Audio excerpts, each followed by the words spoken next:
Hello and welcome to BYJU'S IAS. After attending this lecture, if you feel it was worth attending, please like this video, subscribe to our channel and recommend this channel to your friends and fellow aspirants. Now let's get started with the analysis of today's The Hindu newspaper, beginning with a newspaper article on page number 1 of the Delhi edition of The Hindu. Impeachment inquiry against Donald Trump begins. Now let's understand this newspaper article in slight detail. What is impeachment? Impeachment is a provision that allows the US Congress to remove the President of the United States. Now US Congress is the Parliament of United States of America. It is a bicameral legislature. A lower house called House of Representatives, an upper house called the Senate. And under the Constitution of United States, the US Congress has the power to remove the President of the United States. But on what grounds? What are the grounds mentioned under the Constitution of United States on the basis of which the President is removed from his office? The grounds are, number 1, treason. The grounds are bribery. The grounds are high crimes and misdemeanors. Now this phrase, high crimes and misdemeanors, it has not been explained clearly under the Constitution of United States. But New York Times has explained that this phrase, high crimes and misdemeanors, would include corruption, abuse of power.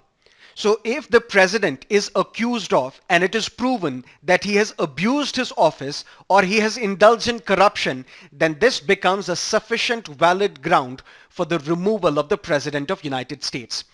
Now what are the charges against Donald Trump? The charges are that he is seeking Ukraine's help to target Joe Biden. And who is Joe Biden? Joe Biden in all likelihood is going to be the candidate of the Democrats in 2020 US presidential elections. And this amounts to, according to lawmakers, treason, and that is why the President of the United States should be removed from his office. But what is the process? How this impeachment process actually pans out? Let's understand the process. The process has to start in the House of Representatives. How? Let's look at this graph. Stage by stage, we will understand how the president is removed from his office. So basically, what the House of Representatives would do, they will set up House panels. House panels, as of now, there are 6 House committees which are probing charges against Donald Trump. And when they will submit their reports, these reports would be submitted to the Judiciary Committee. Now when these reports are submitted to Judiciary Committee, if there is not enough evidence that Donald Trump has committed any wrong, that Donald Trump has committed treason or high crimes and misdemeanors, then what would happen? Trump would stay in office. But if because of these reports submitted to the Judiciary Committee, these reports suggest that there are sufficient grounds, there is sufficient evidence that Donald Trump has committed treason or high crimes or misdemeanors, then what would happen? The House of Representatives would come into picture, and then there will be voting. There will be voting in the House of Representatives. And if this motion is passed by simple majority, then what will happen? Donald Trump is impeached. That means the President of the United States of America is impeached from his office if simple majority is obtained in the House of Representatives. But if the simple majority is not obtained in the House of Representatives, the President stays in office. But then what happens?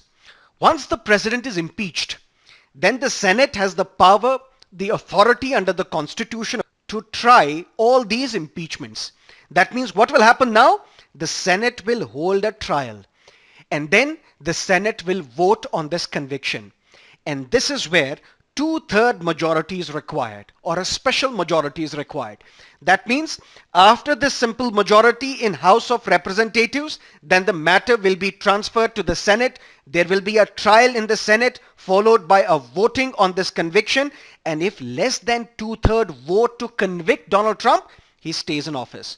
But if more than 2/3 members vote to convict Donald Trump, the President of United States is removed from his office. Now, till date, there have been instances where impeachment motions have been passed against the President of United States. For example, it happened in 1968 when President Johnson was impeached. It happened in 1998 when Bill Clinton was impeached by the House of Representatives in the very infamous Monica case. But then what happened? Although these two presidents were impeached, but the Senate did not hold the trial. The Senate did not convict them. That means they remained in office. This also happened one more time in the year 1974 when President Nixon was impeached by the House of Representatives. The Senate was all set to hold the trial. The Senate was all set to vote on the conviction of Mr. Nixon. But then what he did? The president resigned. The president resigned even before the Senate could convict him, even before the Senate could hold the trial. This is how the President of United States is impeached and removed from his office. But it needs to be understood here that it is highly unlikely that the President of United States will be removed from his office. Why? Because although the House of Representatives is dominated, is controlled by the Democrats, and you would know Donald Trump is from the Republican Party, the grand old party of the United States, but the Senate is controlled by the Republicans. So it is highly unlikely that President Donald Trump would be removed from his office. But this is what you need to understand from this newspaper article. Now let's look at another news on page number 1. Modi pitches for India's NSG entry. And what is NSG? Nuclear Suppliers Group. What is this Nuclear Suppliers Group? It's a group of countries which supply nuclear technology, which supply nuclear materials, uranium for example. And it is this NSG which controls the world's nuclear trade. It is a body consisting of 48 countries, can be a potential statement for your prelims examination. And these 48 countries include the 5 permanent members of the United Nations Security Council. But how does this NSG control the world's nuclear trade? The primary objective of NSG is to prevent nuclear proliferation, to ensure that those countries who do not possess nuclear weapons, they should not possess these nuclear weapons. They should not be given the technology, they should not be given the nuclear material so that they can manufacture a nuclear weapon.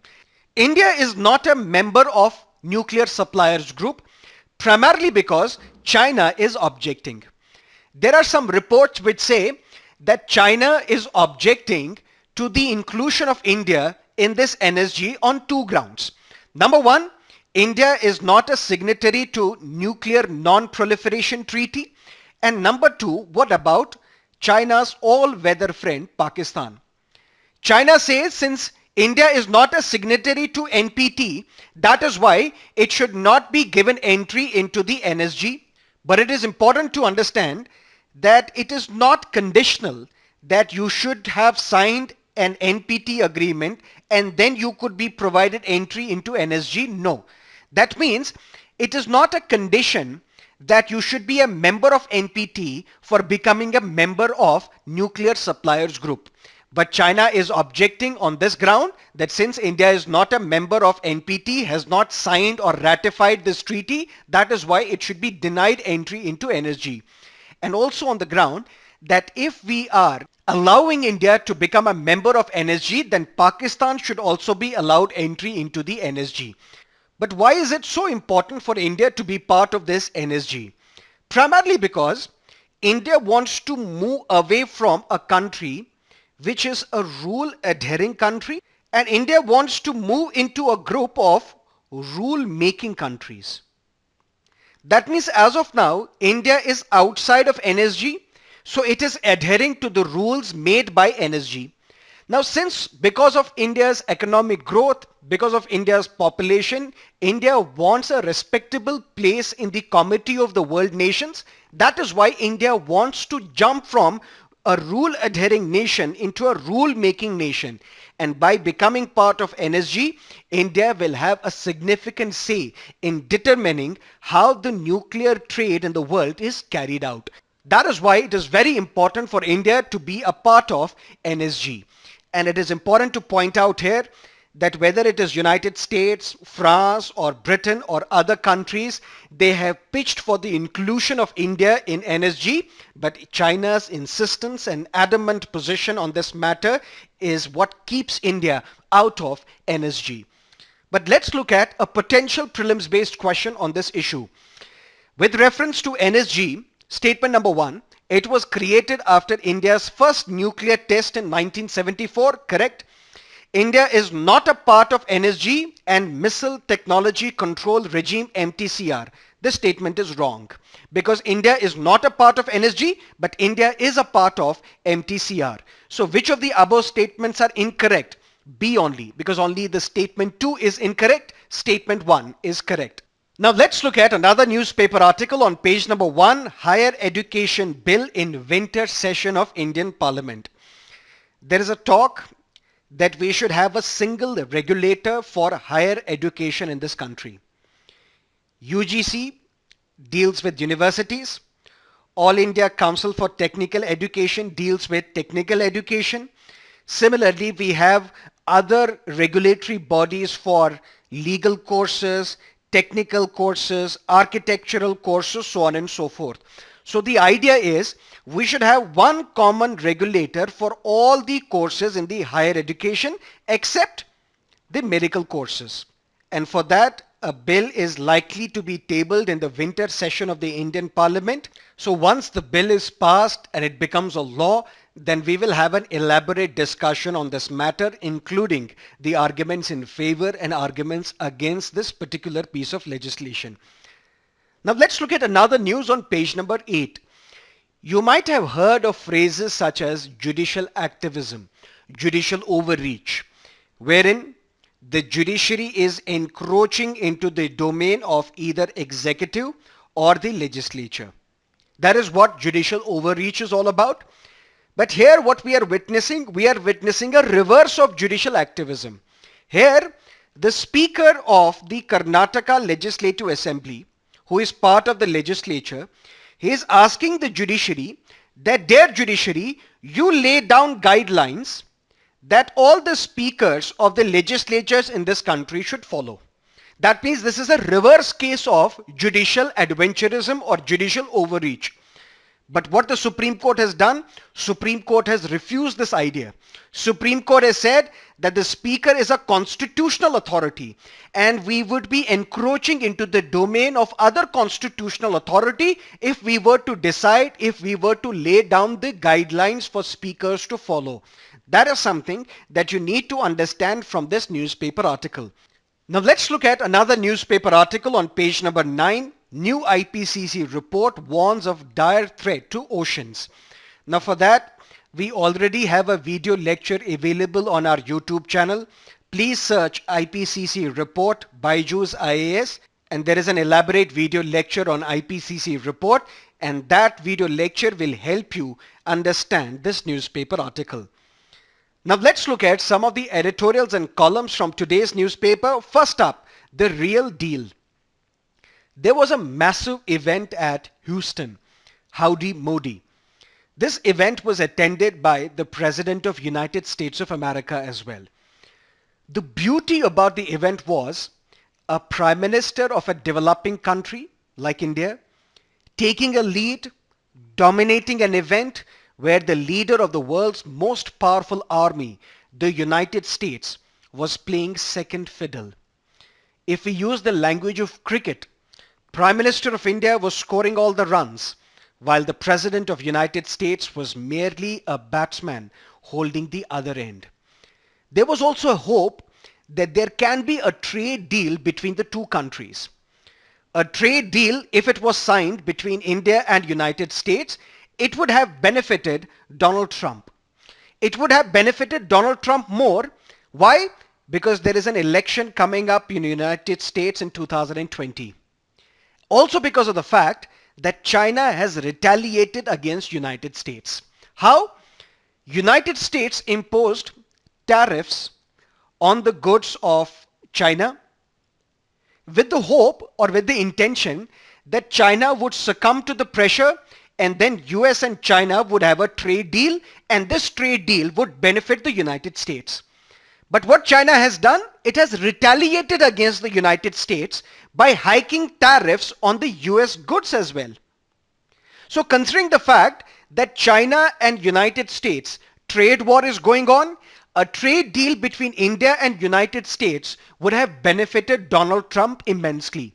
But a trade deal did not happen. As a civil services aspirant, you might be asked about the sticking points in a potential trade deal between India and the United States of America. So what are these sticking points? Number one, United States wants India to either eliminate or reduce what?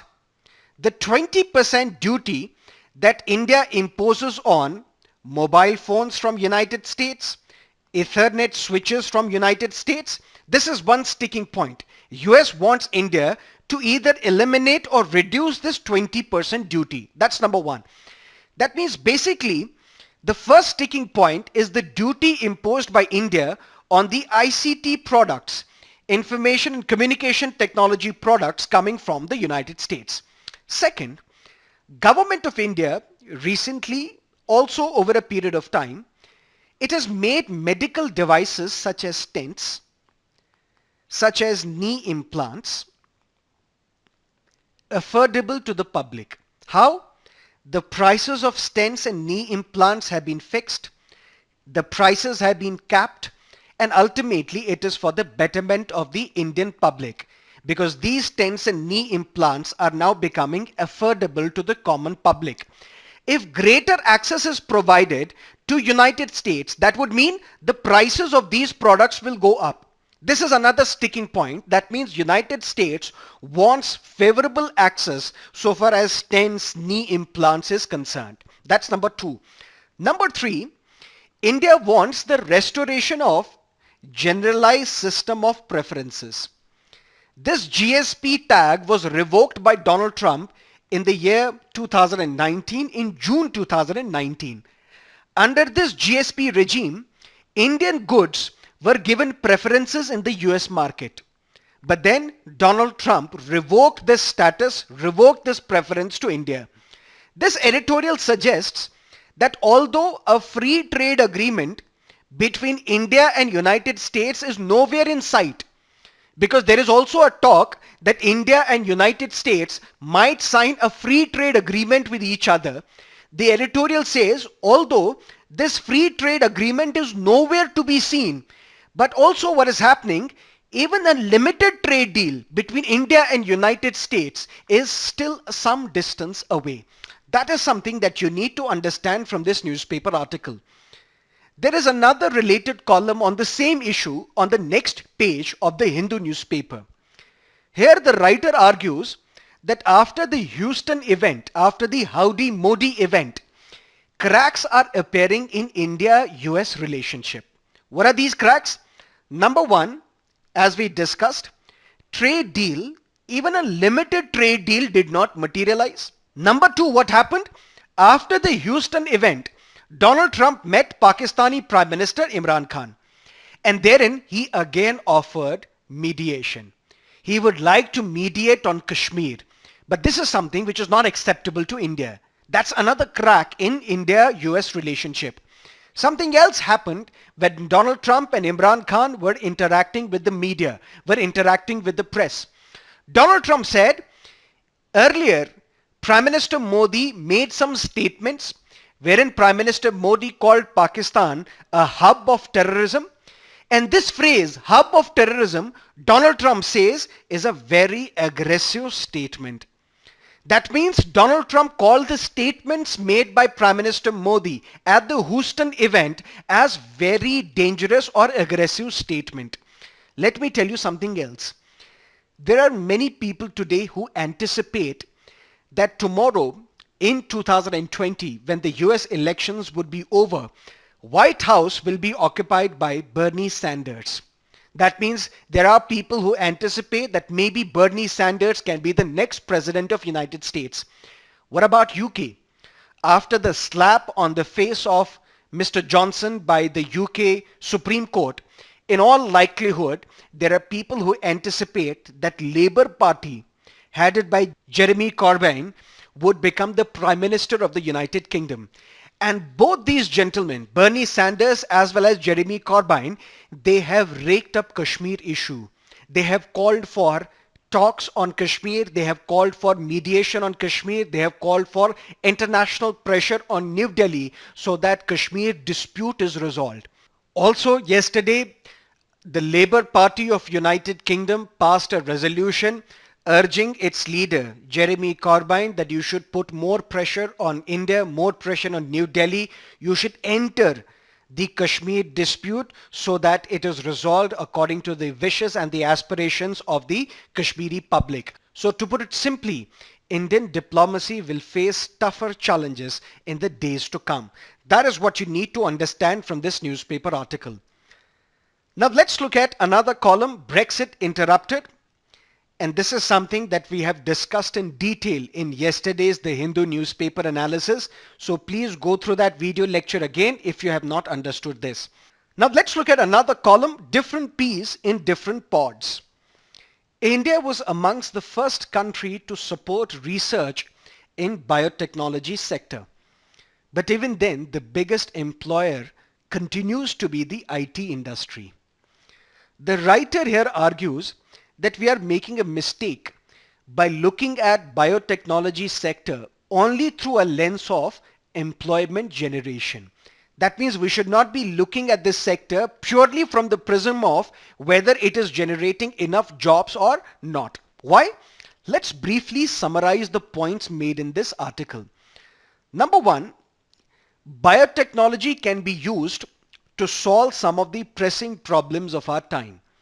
For example, cleaning of rivers. For example, producing life-saving drugs. For example, providing nutritious food to our ever-growing population. That means we can use biotechnology to enable that rivers are cleaned in this country, to provide for life-saving drugs, to provide for nutritious food. Biotechnology can also be used to clean our air. So why look at this biotechnology sector purely on the basis of whether this sector is generating jobs or not when it can help us achieve all these goals? But what is the performance of this sector? We need to understand that biotechnological research is very expensive. And this biotechnological research is dependent upon public money, dependent upon public exchequer, depending upon the funds provided by the government of India. So unless and until private sector supports this research, we cannot reap the benefits of this sector. That's point number one. Point number two, we have a culture called publish or perish. That means publish more and more research papers, otherwise you're gone. Otherwise you won't be paid stipend, you won't be considered for other research, etc., etc. So what is the impact? We produce more and more research papers, but only in terms of quantity, not in terms of quality. This culture of publish or perish, this has to change. Also, we need more labs. We need high-end scientific infrastructure, just like China. If you look at, there are Chinese students and there are Indian students, where in top US universities in biology or life sciences, so on and so forth. What is the ratio? 5:1. That means there are 5 Chinese students who are conducting research in top US universities in life sciences and biology related subjects as to only 1 Indian student. That's another problem that we have to tackle. We also need to build startup culture in biotechnology. The writer argues that what government should do, government should allow that researchers and scientists who are working in universities and research institutes, what the government should allow, that these researchers and scientists, they should join industry for some time so that they are exposed to industry. And at the same time, if there are industry leaders who are working in these industries, they should also be allowed to teach in these research institutes, to teach in universities. So what this author primarily is calling for, he is calling for a collaboration. Industry academia collaboration, and this industry academia collaboration will lead to nation's economic growth. That is what you need to understand from this newspaper article. Now let's look at another column, the meaning of oneness in one nation. This is a philosophical column on one nation, one language controversy. If you recall, on Hindi Divas, Home Minister Amit Shah tweeted that Hindi can be a unifying language in India, which led to protests by political parties in southern India. These parties have warned against the unilateral imposition of the Hindi language. We have discussed this issue multiple times, so you can avoid this column. But still, if you want to know what exactly is mentioned herein, let me make it simple for you. The writer argues that when we talk of one, this one already contains infinity. And when it already contains infinity, that means diversity. How? 1 plus 1 is equal to 2. We can add this 1 again to make 3. We can add this 1 again to make 4, so on and so forth, and it leads to infinity. That means all integers can be produced by adding 1, and it leads to infinity. Not just this, we can create fractions out of 1. So we can create 1 by 2, 1 by 3, 1 by 4, 1 by 5, so on and so forth. And again, it leads to infinity, which means diversity. The writer talks about a puzzle. What is this puzzle? How is it that many different things can be seen as one, and at the same time, how the one can be seen made up of many? How? Let me make it simpler for you. All the people in this country, they are part of one nation, right? But one nation is also made up of many individuals. That means it is a puzzle that one thing at the same time is seen as made of many things, and at the same time these many things together make up one thing. That means the quantity doesn't matter, quality matters. And quality cannot be reduced to quantity. Quality cannot be converted to quantity. The writer argues that the true meaning of oneness lies in quality of unity, lies in quality of togetherness, where linguistic differences, they don't matter, where linguistic differences are not the basis of discrimination. One more thing, we have heard of the term tolerance and intolerance many number of times. Some people advocate that we should be more and more tolerant of each other. We should be tolerant of each other's views, religions, languages, culture, so on and so forth. But tolerance for me is a wrong word to use. Instead, we should use the word acceptance. Why should I tolerate you? Why should I tolerate you because of your religion, language, culture, custom, so on and so forth? I should embrace you. I should accept you. I'm accepting who you are. That is the true meaning of togetherness. That is the true meaning of oneness. And that is what you need to understand from this newspaper article. Now let's look at another newspaper column, Live and Let Live. Rajasthan State Human Rights Commission in September asked the state government of Rajasthan that you should bring in a law against live-in relationship. Why? Because Article 21 of the Constitution of India guarantees every single individual in this country right to life. And this right to life includes right to live with dignity. This dignity is violated. The dignity of a woman is violated if she is in a live-in relationship. And she is reduced to that of a concubine. And what is concubine? Basically a woman who lives with a man, but this man is already married, and the status of this woman is less than the wife of a man. So basically what the State Human Rights Commission of Rajasthan said, Article 21 is getting violated when women are there in a live-in relationship because their status is reduced to that of a concubine. This column criticizes this order of the State Human Rights Commission. and accuses State's Human Rights Commission of patriarchal bias. Why?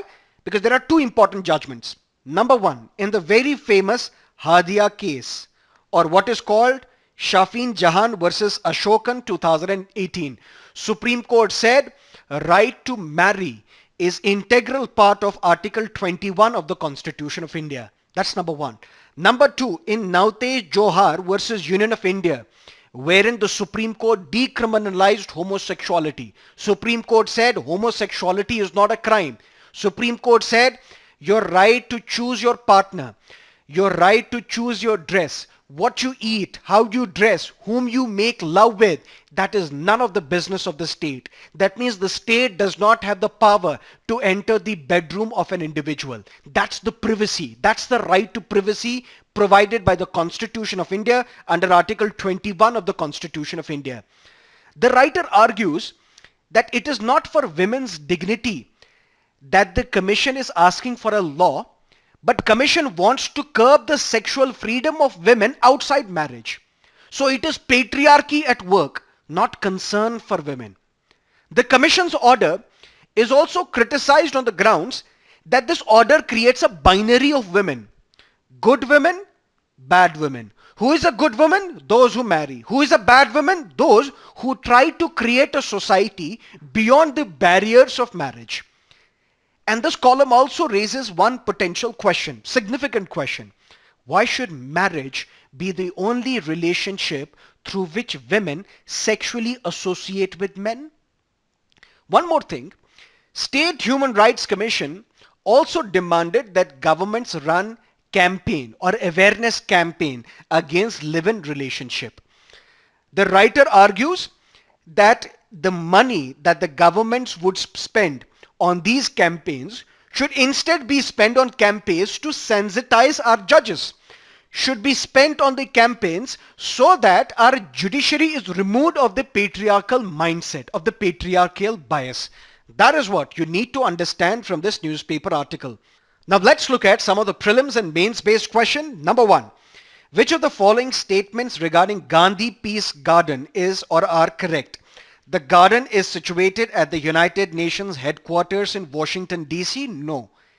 Yes, at the UN headquarters, but UN headquarters is not in Washington, it is in New York. The establishment of the garden is funded by the government of India.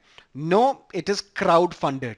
It is also funded by a non-governmental organization. Many people have donated for the establishment of this garden. So it is incorrect. So it is not correct.